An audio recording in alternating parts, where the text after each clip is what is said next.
have the meeting today and tomorrow, but they keep changing the time. So they decided to do it at 11 today. So I finally decided I'm not going to attend because it's too late. And the class will end late as well. So I hope you guys can see the attendance link. So just fill that up. Is Afika in? She might be missing. I've sent her the link. Which is not in yet. All right, never mind. So I've seen the Padlet. Thank you to those who submitted. Overall, good job, great job. You know, it's quite I know a simple task, and I'm sure everybody will do great in the assignment. I've seen those yang dah submit. So yeah, thank you for submitting it. Also today, during the class, there might be a little bit of actually my daughter is not well, so I cannot send her to the nursery today. So she's home with me. So if she comes in into this, class, so just sorry for that. I hope the class goes smoothly lah. But never mind. Okay, 77 people. We'll wait another 2 minutes, and then we can start. And the thing is with nursery these days, right? As a parent, you are in a dilemma. Firstly, if your child is not well, but you need to work, and you send him or her to the class, to the nursery anyway, it's gonna, infect other children. But you have to work. So, but for me, since we kind of have a little bit of a flexible working condition, so I decided not to send her, at least for a few days. So, yeah, half of the kids in the nursery now are unwell. The problem that somebody can create by, sending or being irresponsible, it affects other people, and affects your class today. So my mind is, daughter class. All right. Okay, I think we can start. You all can start signing the attendance if you want to. Today's class, as with my other class, will be brief, but it's a little bit technical today because we're going into breeding and also culturing of grouper. But I can say that it's important to know some of the techniques, or the good management. How is it done? So that if you're called up into a farm with death, or the farmers need you to identify or diagnose a disease, you can more or less tell, if the management, which part of it is it water quality, they're not keeping good record, they take the parameters but they don't record it, or stuff like that, so you kind of know the basic stuff, so that more or less you can kind of pinpoint where it is, but you know where to start, right? It will be slightly technical. I do not know everything. I've been to some farms. I've seen the practices. I've been to broodstock farm facility. I've been to nurseries. I've been to grow out cages or ponds. But of course, there are multiple ways that they are doing it.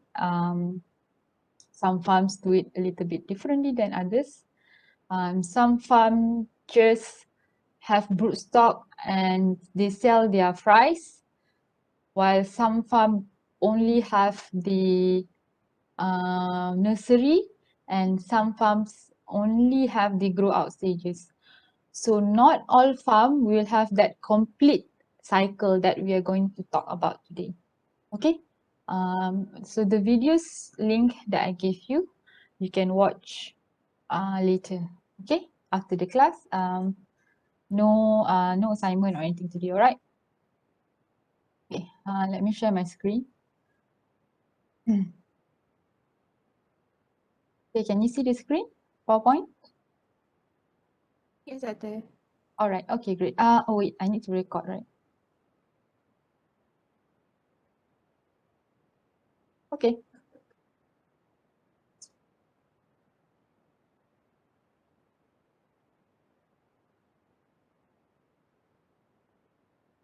Okay. Let's start.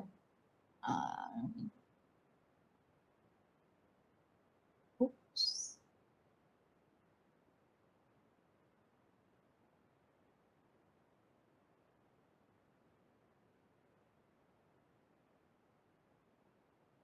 So we are going to talk about the grouper culture techniques in Malaysia. Previously, Prof. Sharif took this class. He taught on tilapia, but tilapia is not my forte. So for this, from this stage and onwards, I will teach on grouper because that is what I did and that is what I know. Okay. So in Malaysia, we have a few species that are being cultured, and one of them I've showed you the pictures before is the giant grouper and brown marble grouper, and mouse grouper is starting to gain popularity. It is more common in Hong Kong and Taiwan, if I'm not mistaken.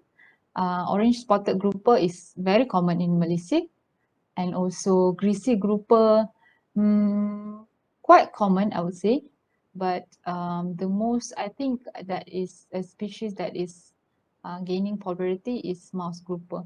Giant grouper, I do not think we can find it in the market. It is usually for kind of like hobby uh, fishing or for broodstock, usually those kind of thing. Okay. All right. Sorry, it's in Malay. I actually presented this for a conference, but it's in Bahasa Malaysia. But anyways, it is actually percent production. So country that produced most grouper, high number of grouper, highest production is actually in China, right? Followed by Taiwan, Indonesia, and Malaysia, right? So Malaysia is quite produce quite a few species of grouper. Most common is brown marble grouper and also hybrid grouper. So we're quite active and we are still doing a lot of work in improving the broodstock quality, right? Especially in east of Malaysia, right? East of Malaysia, not in Semenanjung, but east of Malaysia, which is in Sabah lah mostly. This is just showing you again a translation of the previous graph. All right, throughout the years, the production is increasing. All right, total capture. Sorry, this is total capture. All right, this is from the sea. So this is kind of reflects the demand of the consumer, right? So we are catching more because the consumer wants more. So this is a translation of the graph that you see previously. All right, in terms of in Malaysia, right, you can see the gray area is total production of capture and aquaculture. So in Malaysia, of course, with other species, our capture production is still more compared to aquaculture. Aquaculture is only less than half now, right? Less than half of the grouper that you see in the market is from aquaculture, but majority of them comes from captured fish lah. Okay, so this is what I said previously in especially tiger grouper or it's called brown marble grouper. All right, it has stripes on the body, so that's why they call it tiger. The market price is quite high, not high, but as in usually people buy it for special occasion, especially festivities and Chinese New Year. So as I've said before, the price is usually around 150, if I'm not mistaken, per kilo. But in around February, slightly before lah, January, February, the price will increase maybe 30-40%. So but usually they want it live lah, live fish, not the dead in the supermarket. All right. So for the Chinese, if I'm not mistaken, it is a prosperity symbol. So a lot of them wants to um, a lot of them wants to have it on the table, right? Okay, this is the production cycle. As I've said before, not all farm will have this complete cycle. Okay, some of them will only have the broodstock spawning eggs until fry stages, and then nursery will be from larva to juvenile. So another farm will have only this part of the production. And certain farmers or certain farms only have this grow out stages. Okay, so broodstock from the wild, if we buy it or if the fishermen catch them, so we buy from the fishermen. So these are wild broodstock. Minimal minimum it takes if you want to raise them in the facility, it takes a minimum of 4 years. So do not know if farmers want to do that, raise them for 4 years to become a broodstock. So that is why probably farmers just decide to buy it from the wild. Okay, so 2 to 6 years before it is mature enough to spawn and to collect the eggs. All right. So during the spawning stages, let me just much better. During the spawning stages, kalau if it is a natural spawning, so the males and the females are put into a spawning tank, they call it, for them to spawn. There are certain time of the month, usually new moon phase, new moon phase they call it. So those are the times that usually they put the male and female together in the spawning tank for them to spawn. You can leave the broodstock together for a few weeks. They will spawn, and then fertilized egg. You collect it, and then you put it in a small tank, right? And then they will hatch. All right, they hatch into a fry, or you call it yolk sac fry. Then after 7 to 8 days, after 1 week, they become larva. All right, so larva from yolk sac fry, the mouth has not opened yet, so they do not need to eat yet. So when they become larvae, the mouth already opened. All right, so you need to feed them. So what do we feed them with? We feed them with live feed. It's either phytoplanktons or fish meal, very small, very fine, not to say pellet, kind of like powdery, right? Fish meal, very, very fine fish meal. Right, so we keep them for 50 days, and then they will reach a certain weight, and then they will become juveniles, right? So juveniles, the morphology is slightly different, all right, compared to the larvae. Again, I'm not an etiologist, so what I can explain to you is what I've been through. So while it is juvenile, the shape and the diet is slightly different. And then there are two ways for them to be cultured from juvenile stages. Either they'll be in ponds, right? Or they'll be in sea cage. So you put them in the cage and then you raise them by the coast lah, near the coastline. All right, so it can be in ponds, but usually for grouper, it is in tanks or cages. All right. tanks can be an indoor facility, so they are kept in fiberglass tanks indoor or in cages outdoor. Okay. So for brown marble grouper, they will say it takes around 12 months to reach 400 gram. But my experience is that it takes longer. So I had actually my PhD had to measure the growth parameters of brown marble grouper. So I estimated that I will get 800 grams by a certain time period. And unfortunately, the fish or the farm that we did our experiment in, it took longer by 4 to 5 months to reach 800 grams. So there are a lot of genetic factors that are in play when it comes to reaching market weight or growth parameters in fish. Right, so over time, I will explain it. Over time, if you use the same broodstock again and again and again, what will happen is that the genetic, they call it bottleneck. All right, there will be a bottleneck in the genetic population, and you will see a reduce in the growth of the fish. All right. Okay, this is what I've explained before, so you guys can read. Right, it will take up to 9 years, usually 4 to 5, 9 years to reach maturity age. All right, spawning tanks, it needs to be deep enough. All right, so minimum 2-meter depth, because if it spawning, because it correlates to the spawning behavior, right?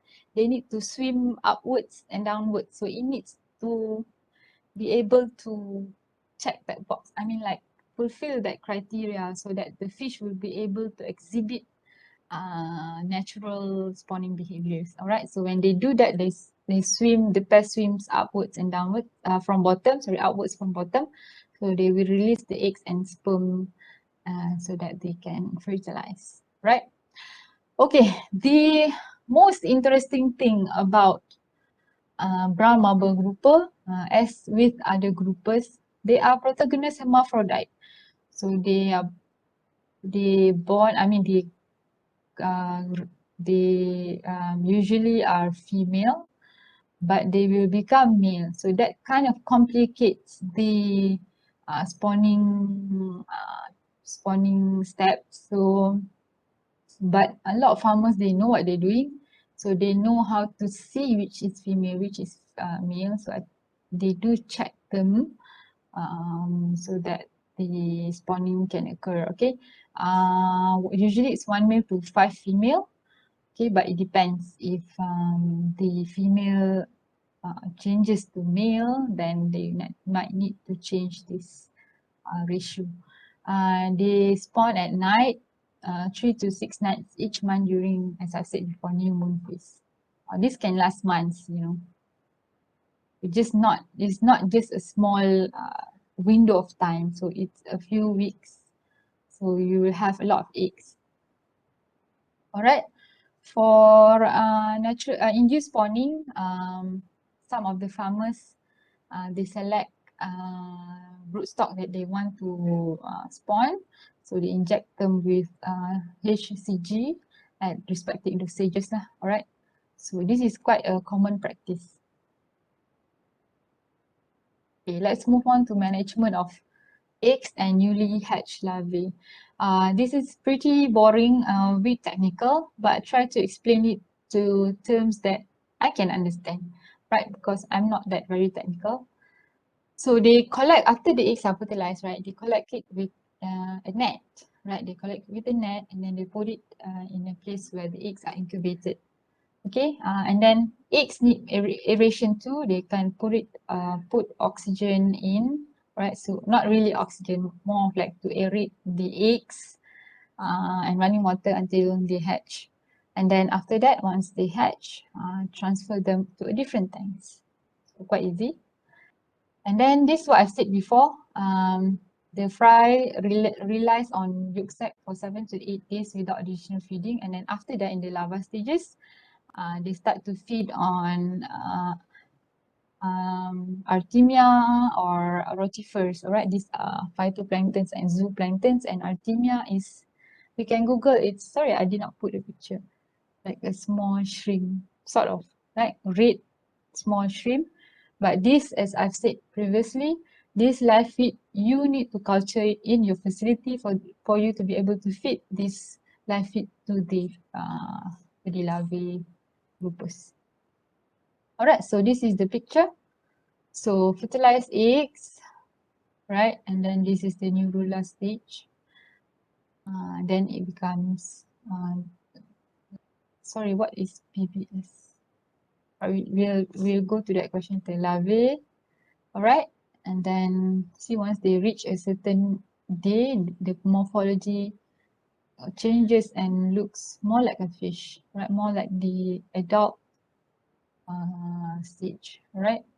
Fingerling stage. And then, all right, we'll talk about grading later. Why we need to do grading. All right, and then these are the fries. And then once they become fingerlings, they will be transferred to a grow up facility lah, ponds or tanks. Alright, so this is an example of an indoor nursery. Okay, so they have fiberglass tanks with water, apa tu, they can change the water if they need to. Alright, yeah, more or less looks like this. Okay. Right, so this is an example of the fingerlings, right? And then when they reach the juvenile stage, the larva will metamorphose into juveniles when they reach the certain length, right? Usually 25 millimeter and above after 50 days, so we can call them juveniles, right?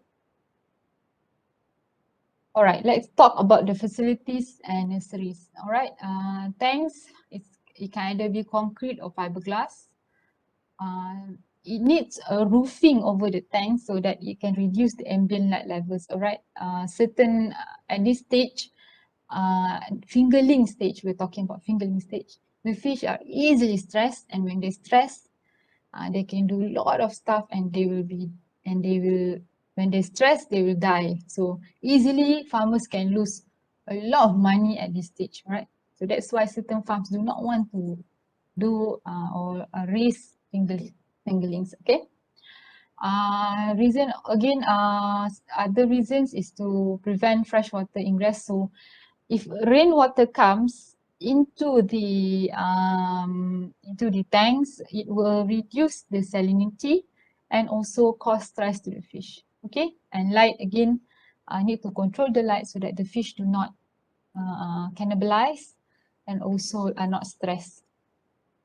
Okay, seawater supply salinity usually is between 15 to 35 ppt. Usually it's around 25 to 31. That is what I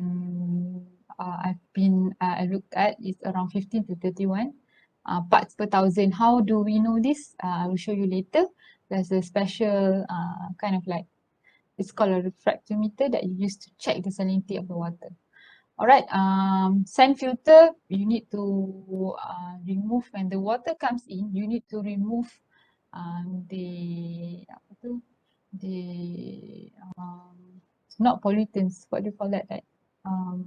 So that the water is clear. Sorry, my brain is somewhere else today. Air blower for aeration, all right, handling nets and buckets. Handling nets and buckets need to be sterilized from one facility to the other. So, I mean, like, if the nets and buckets, the materials or the equipments are from facility A, you keep it in facility A.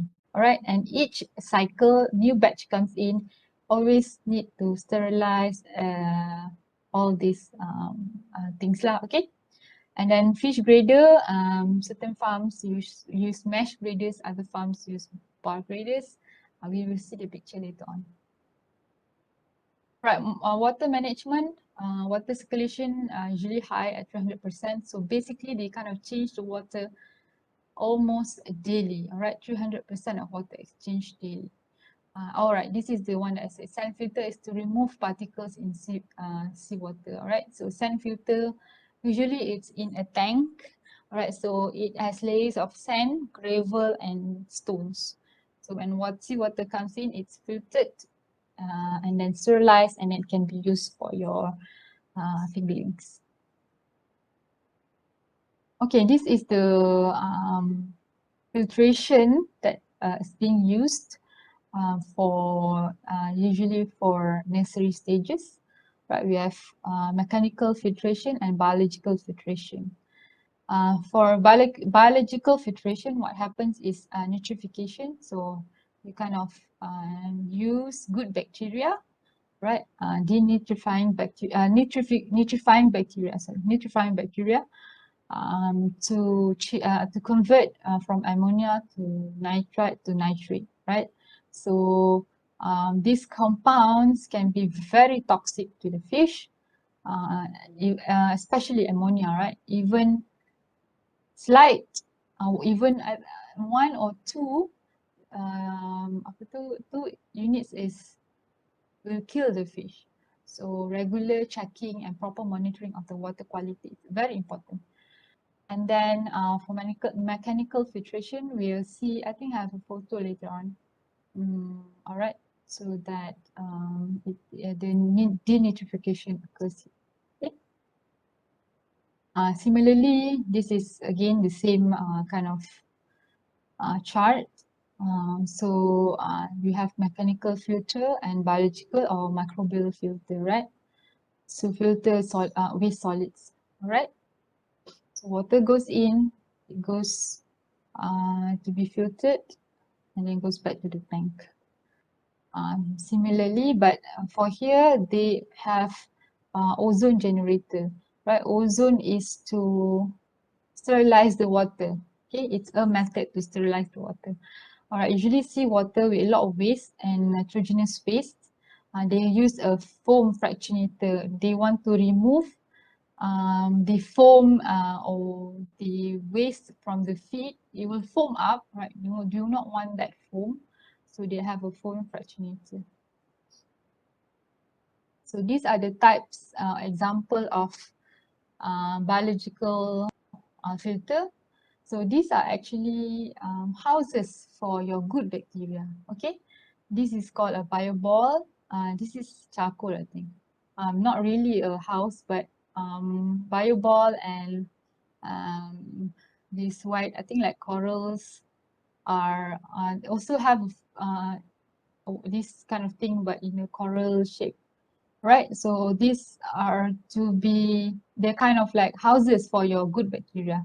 So that's why for you to have the fish in, you need to run all this first so that your bacteria can start to reproduce and live inside these houses that you've provided. So when your fish comes in, they can immediately start to uh, filter the waste and so on, right? Otherwise, if you put in the fish at the same time as when you put in all your filtration stuff, it will not, your fish will not survive. Okay, so you need those good bacteria to filter your ammonia, nitrate, and nitrite so that the water quality can be maintained optimally. Biosecurity, basic stuff, foot bath and hand wash. So usually it's Clorox, all right, 100 to 200 ml per liter.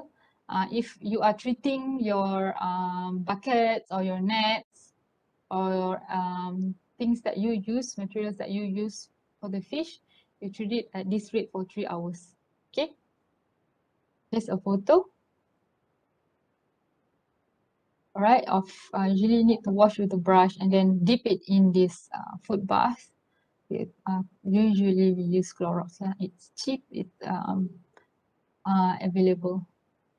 All right, I'm going to take 10 minutes break. My daughter is crying, so I'll be back in 10 minutes. All right. Okay, Doctor. All right.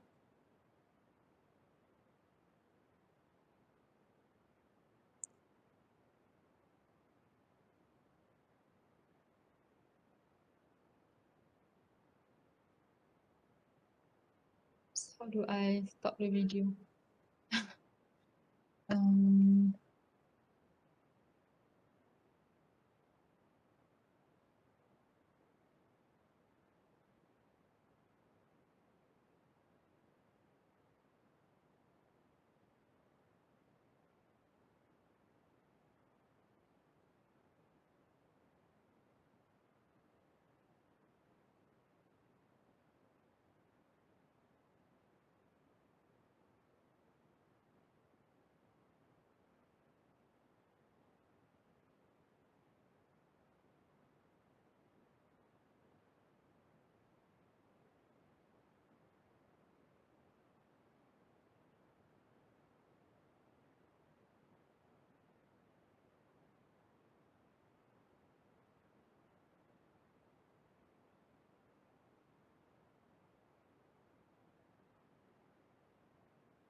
Hi guys, can we start? Yes. Alright, I'm not gonna start my video because I have my daughter with me. She's going to sleep. Alright, I'm sharing my screen. Artemia and I've looked up brine shrimp. Yeah, it's the same thing. So it's known as brine shrimp. Yeah, that's right, Fikri. It's the same. Okay, I'll resume. Share.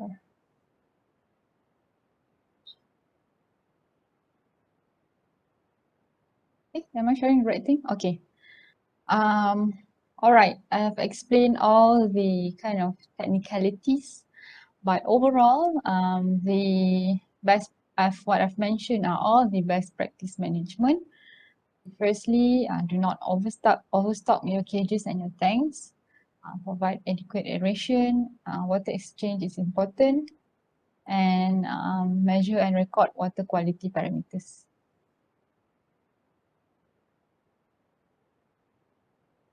Right, so I've mentioned about not overstocking. So this is a guide that we can use for stocking density. This is especially for tiger grouper in nursery tanks or cages, 1 by 2 meters or 1 by if it's in cages, all right? These are the dimensions. All right, so total length is total length of the fish, okay? So as they get bigger over a period of time after we feed them, they will grow and get bigger. And then the tank sizes will uh, reduce because the number of the density is less, all right?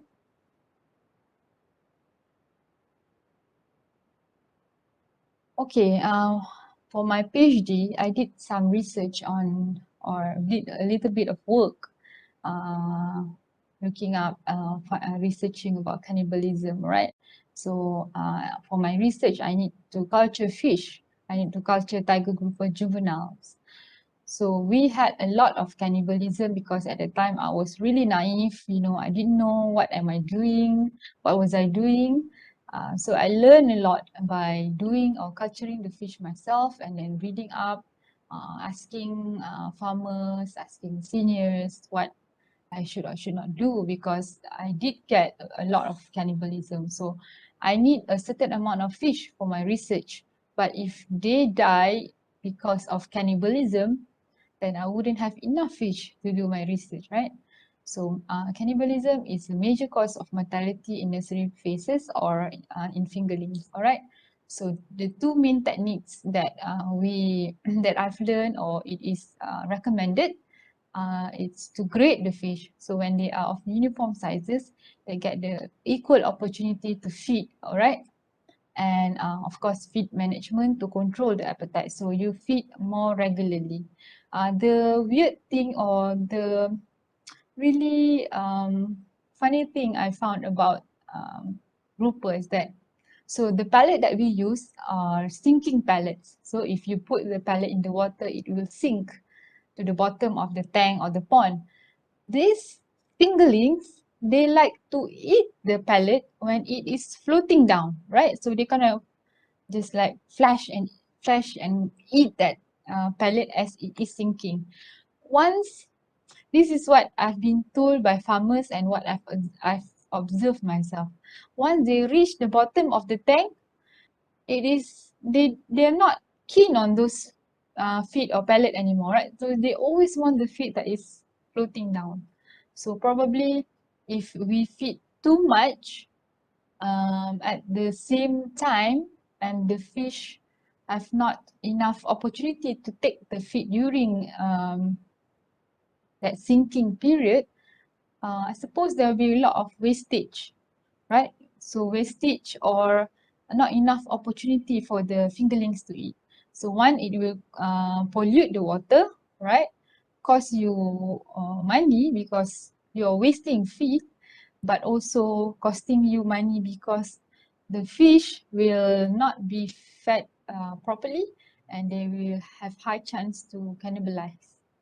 Okay, so first method is to grade. All right, you need to grade regularly so that you want to reduce the size variation. So usually it's less than 30% difference in total length. All right. So if the total length is 50, then you grade for this range of length. Okay. But if you grade want to grade or you grade too frequent, you can cause stress, right? Because fish, especially in the juveniles or nursery stages, are very susceptible to handling stress. All right, we've discussed this. There are 3 types of stress. All right, and cause when there's stress, so disease will come. So usually what is in practice is they grade every 3 to 4 days, or you can kind of delay it so that you want to reduce stress due to handling for 1 week lah. 1 week, usually 7 days je lah.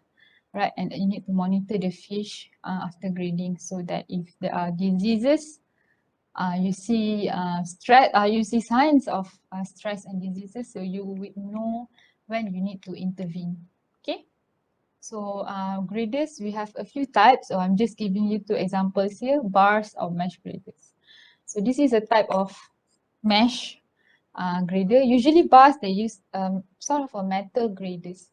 So this is the commercially available graders that we use. Okay, you can see this lady right here grading the fish.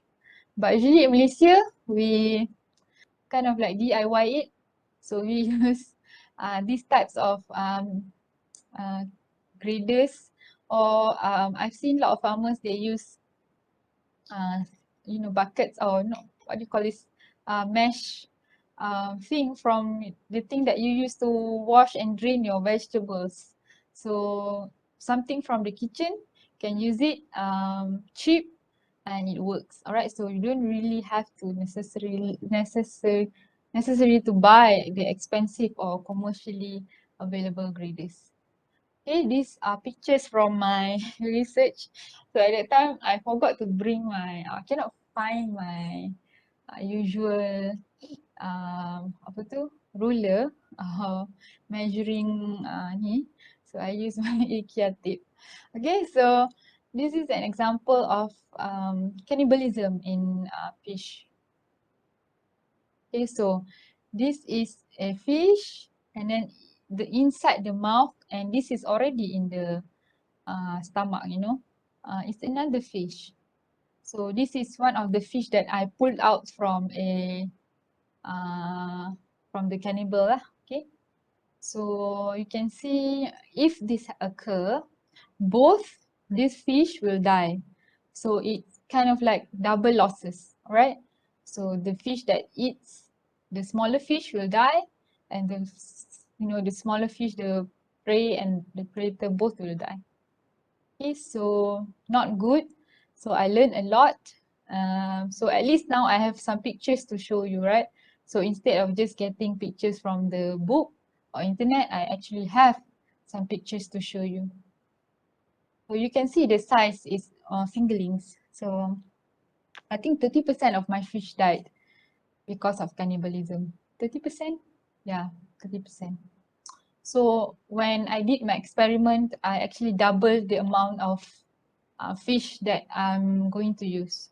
So very important when you're doing your FYP as well, always calculate if you have your sample size, if you want to buy fish or whatever, if you can double it, do it.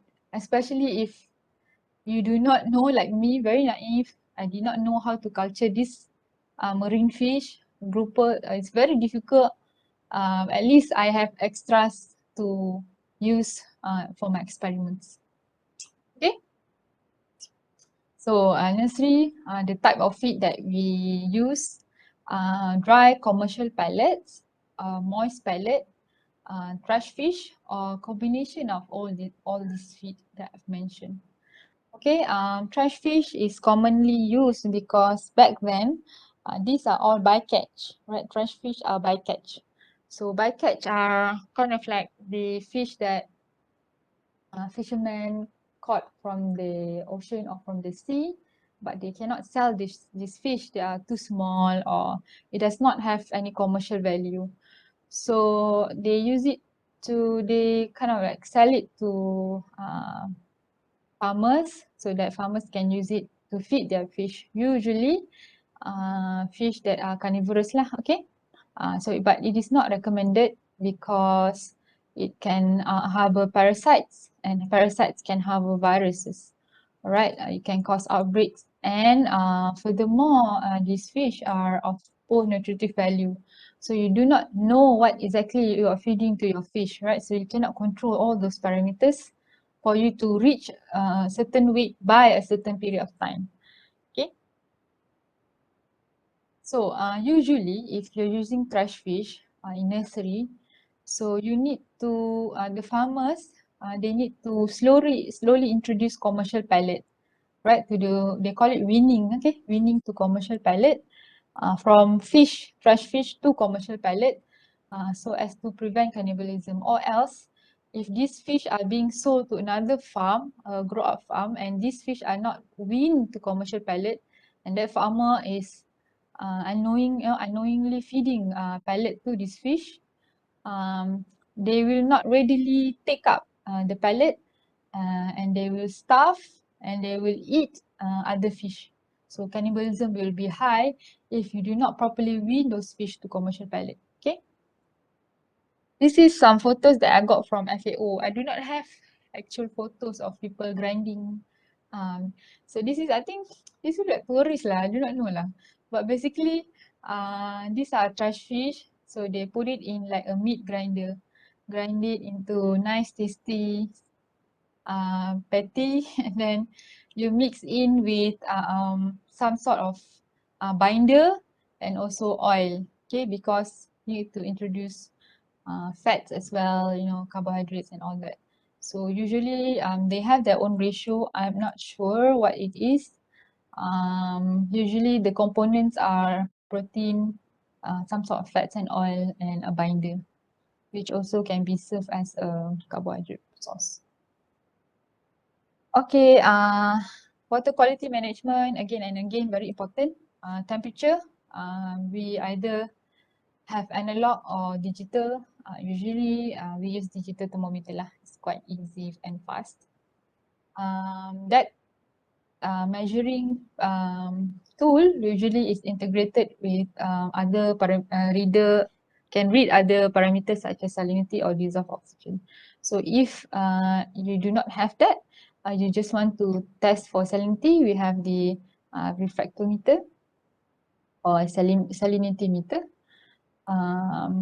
For dissolved oxygen, we have a digital DO meter, you call it, or pH meter. Usually, pH meter, digital DO meter, salinity, and thermometer measuring the temperature usually comes in the same. If we are able to buy it, it comes in the same kind of like probe. So that probe can read everything together. So it's, yeah, right. So this is the probe that we use. Can't remember the name, what was it? So it has all the parameters here, and then you dip the probe into the water. Usually you need to dip mid-level and then at a few areas. So if you already dip here, you need to dip on other sides too, to get and then you can record, and then you can get an average reading for you to be sure of the readings that you had. This is a kind of like a water. This is to check ammonia. Okay. So the color, this is simple, and then you can introduce this to farmers. Farmers have this, you know, they know already of this. So it's a kit. You can take usually 5 ml of water. So the level is here. It's already measured. So put in the water, and then you put in 2 types of reagents for ammonia, and you get a color. You know, very easy to read, very easy to do. So for this tank, you see, it's 8. You know, this is terrible. Usually you do not even want uh 0.25, you do not want at all, you know. So at 8 it's terrible, you know, you need to do something. So what we advised the farmer was that he need to stop feeding, he need to do water changes at least 70%. All right, water changes over a period of time. stop the feed for 3 days, we advise. And also, actually the stocking density was okay. And then this was an RAS, recirculating water system. So after that, the fish, he suffered some losses, but we managed to intervene. So this is a salinity refractometer. So you put in your water sample here, and then you look through here. So we can read the salinity. So this is the parameter recommended for nursery. So temperature between this range, salinity around 31, dissolved oxygen, pH, and ammonia, right? So this is very straightforward. To have a good farm nursery health management is important. Need to minimize stress, feed good quality feed, maintain and record water quality so that it is good. Detect and remove sick fish or dead fish immediately because it can pollute the water, and practice good biosecurity to clean and disinfect the tanks and the equipment. Right, and then we go to grow out stages. We are talking about earthen pond system here. Right, so for harvesting, you need to purge the fish or fast the fish for 1 to 2 days. And then in ponds, you need to inspect the damages on nets, cages as well, floating cage cages as well. You need to inspect the damages on the net so that when you want to harvest the fish will not be, will not escape from the culture nets. Although it is harvesting, but you need to be careful not to injure the fish or cause physical lesion. So because especially in brown mamba grouper, it is marketed alive in restaurant.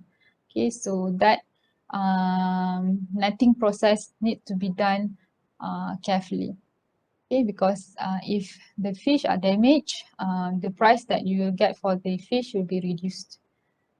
When they are harvested, they are put in a special tank on the lorry. Okay, it's an aerated conditioning tank.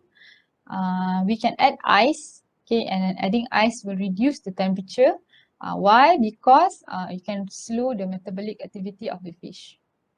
And then, like I mentioned before, it's heavily aerated, heavily oxygenated. So these lorries are equipped with all these things to carry the fish to the restaurants or the consumers. So just an example how they catch the fish, right? So in ponds, they go on the sampans or boats.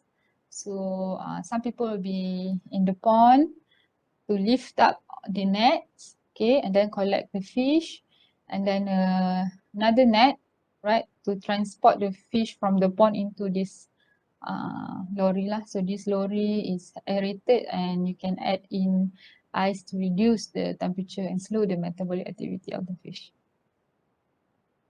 Similarly, so this is another type of knee.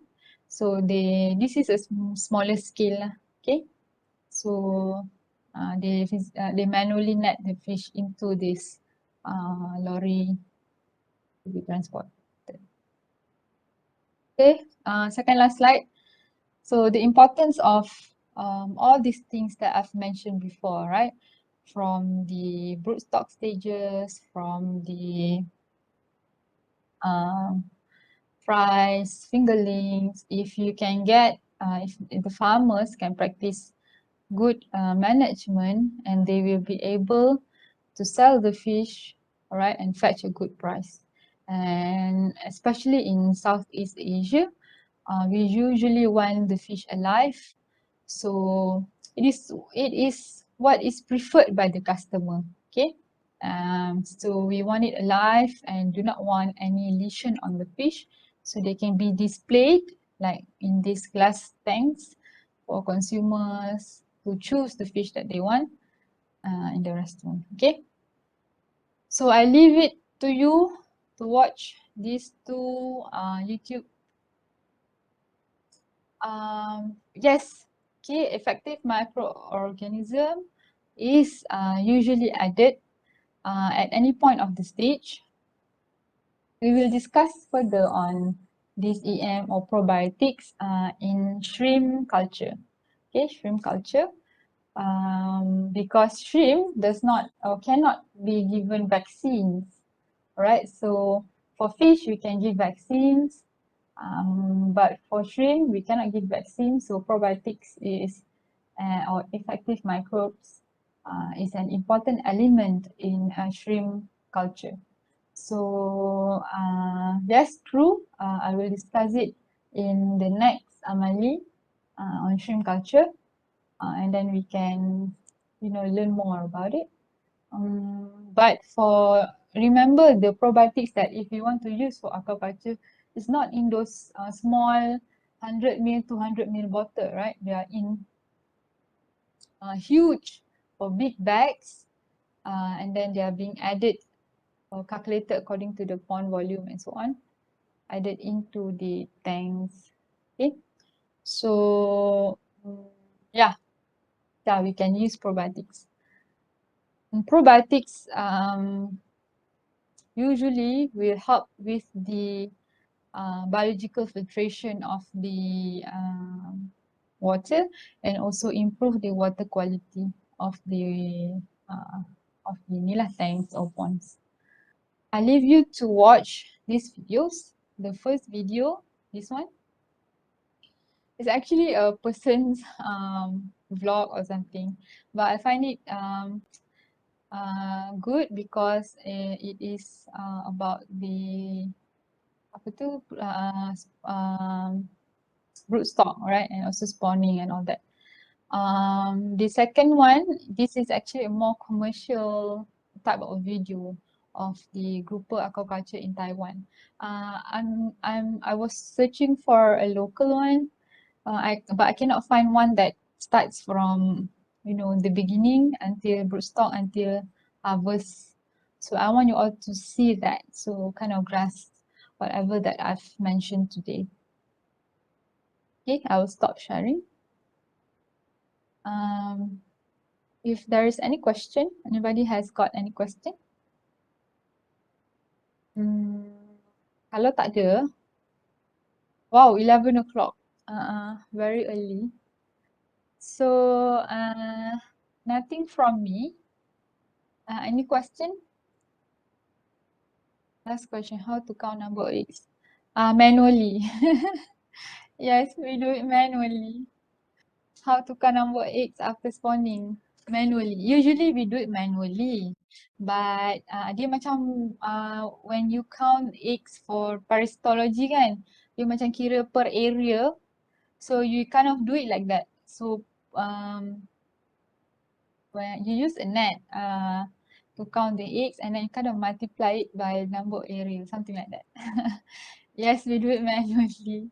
We have not yet invented, unless we have an AI thing to count the eggs for us. But manually lah. So farmers need to hire somebody to do that. Okay, I hope that answer your question.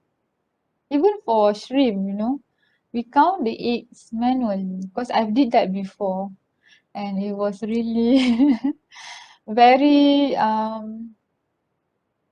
not boring, but you need to do it because it's for inventory.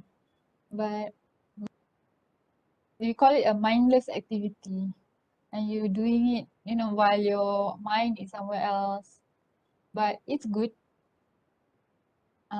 Palette. Palette depends. Usually for us it has soy, corn, fish meal, fish oil, and other stuff. Alright. If you look up the apa tu, companies that sell fish food, right? They have different protein and fats percentage for different type of stages. Usually for fingerlings, the protein is higher compared to grow out or something like that, right? So different company has got different formulation, but basic stuff that usually is included are the stuff that I've mentioned. Okay. Although it comes from the same company, we also have the different size of the pellet. So you would expect smaller fish and smaller mouth for the fingerlings, and then fingerling of different stages, and then those bigger sized pellets for the grow out stages. Okay. Any other question? So this morning you had class with Dr. Azlan, is it? So I suppose Monday is a good day. So wildlife followed by aquatic. I suppose if it starts with small animal, it will be very stressful. I always find wildlife and aquatic subjects to be very easy. Not easy lah. Oh, today's class was cancelled. Oh, so sad. So no wonder you all can come early to my class. Nothing else from me. Yeah, I hope Friday would be as per usual lah. Okay. Friday we will discuss on ponds. Yeah, how to set up ponds. These coming classes and practicals will be a very slightly technical lah. Okay. Slightly technical because of the nature of it. I wouldn't know how to do it unless you watch videos, but somebody needs to explain it to you. Previously, Prof. Sharif also did similar ways. So for practical, he actually give like this lectures because how else, otherwise we need to go to farms to see. My batch was the last batch that Prof. Sharif took to go to see farms. So we had the opportunity to went to two types of farm. One is the RAS system, recirculating system, and the other was a cage culture farm. So after my batch, he he did not have kind of like not time, but he did not have the because it needs a lot of arrangement. So if one class back then we had 80 people in one class, so to arrange for buses, and he needs to go alone with us. I mean, like he's alone, one of just him, to take us there. It's very energy consuming for him, I suppose. But he likes it, likes to do it. Our seniors got to hop on the boat and go to Pulau Ketam, I think. So, but we did not. We only took a bus to go to the place or the farms.